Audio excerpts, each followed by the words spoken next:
Good morning everyone. I am ABHISHEK CHAHAR and today I am going to discuss a topic, land revenue settlement.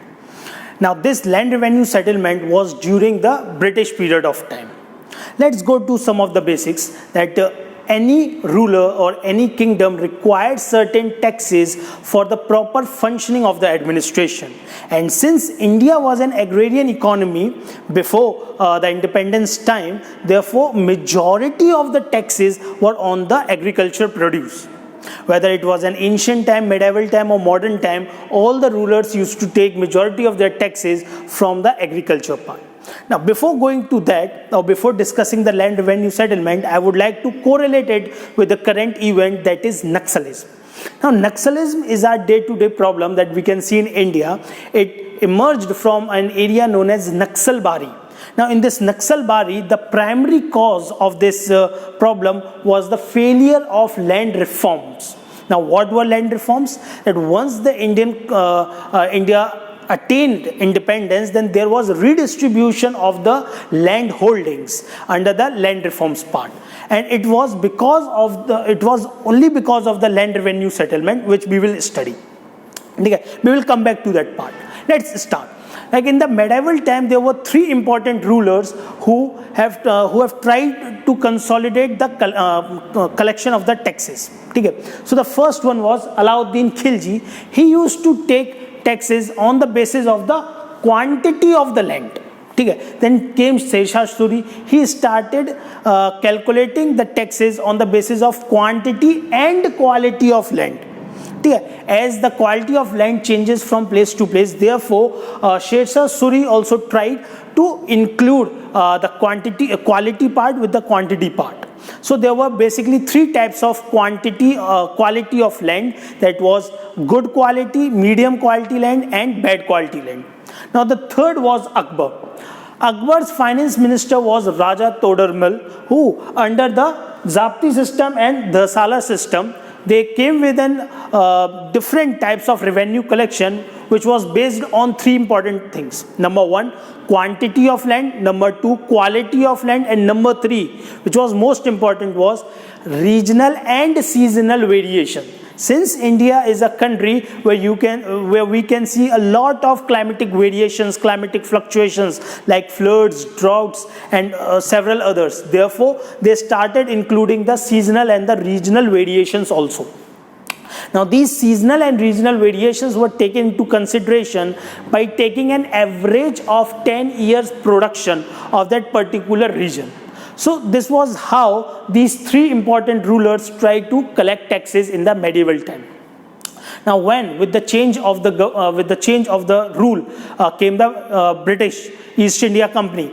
So they came with these three types of land revenue settlement, that were your permanent settlement, Rodwari and your Mahalwari. Now, as we all know that Britishers started ruling after the Battle of Plassey in 1757 and Battle of Buxar in 1764. After these two battles, British East India Company started to rule India.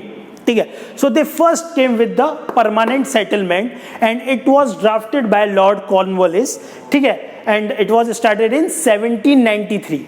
That is, after these two, there was Ijjaddari system for some time, and then they came with the permanent settlement in 1793. This permanent settlement was only in the areas of Bengal, Bihar and Odisha, which comprises of 19%. Why? Because after Battle of Buxar, British East India Company was only ruling the Bengal part. Therefore, this permanent settlement was only in this part. Now, who will collect this tax? Zamindars were given the authority to collect on behalf of the British East India Company from the peasants.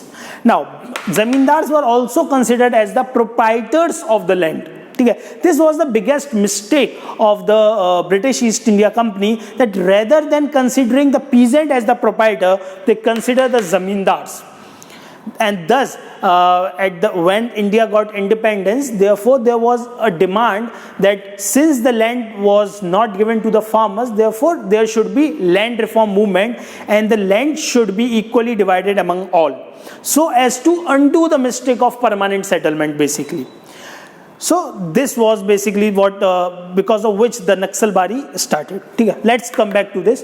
In this permanent settlement, how much tax to be collected was 1/3.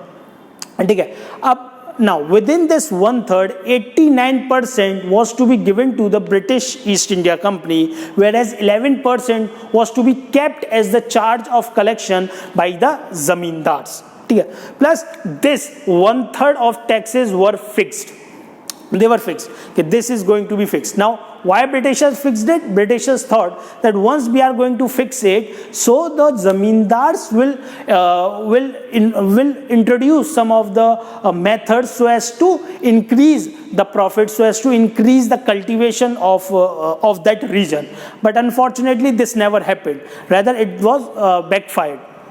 The second thing in this part was sunset laws. Now, in this sunset clause, what was the thing that if the zamindar was unable to submit the taxes by the sunset of that particular day, then that zamindari was sold to someone else. So it was again a very problem, and it resulted into lot of auctioning.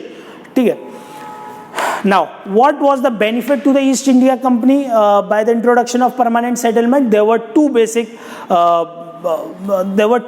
benefits. Number one, in 1793, East India Company was trying to consolidate its control, its rule over India. Therefore, they required fixed tenure. Therefore, this permanent settlement was giving them fixed tenure. This was the first major benefit East India Company was getting. And second, the zamindars, the middlemen, those who are going to collect, became very loyal to the British East India Company. Now, their loyalty or their strong support was also seen in the 1857 revolt. One of the basic reason why 1857 revolt failed was because of zamindars only. And what was the loss to the East India Company because of permanent settlement?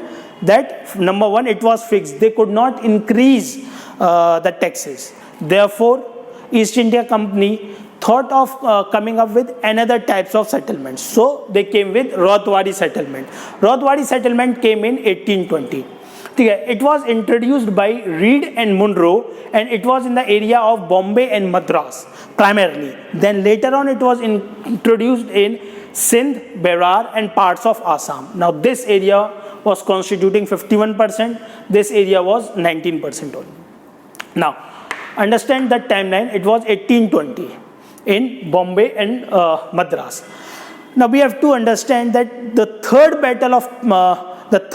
Anglo-Maratha battle was fought in the year 1817 to 1818. कौन सा? Third Anglo-Maratha, after which British East India Company was able to rule the Bombay part. Second, Madras कब आया इनके पास में?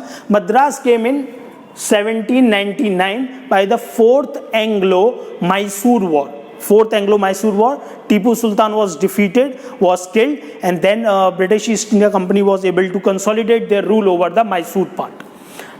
Now, in this, who is going to collect? In permanent settlement, Zamindar was collecting. In Rothwari, East India Company officials were collecting the revenue directly from the royals or the farmers.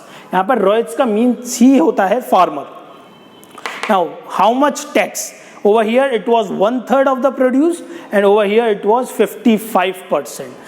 This is a very, very huge amount. 55% means it is more than half. Over here we were taking 1/3.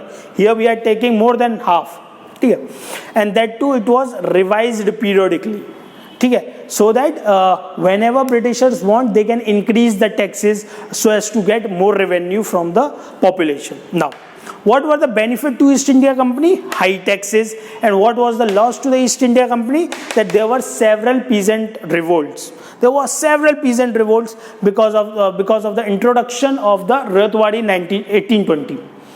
Now these revolts were basically in 1820 to 1860. Therefore, this part, Bombay and Madras part, never was never participated in 1857 revolt, because by that time they have already exhausted their energy.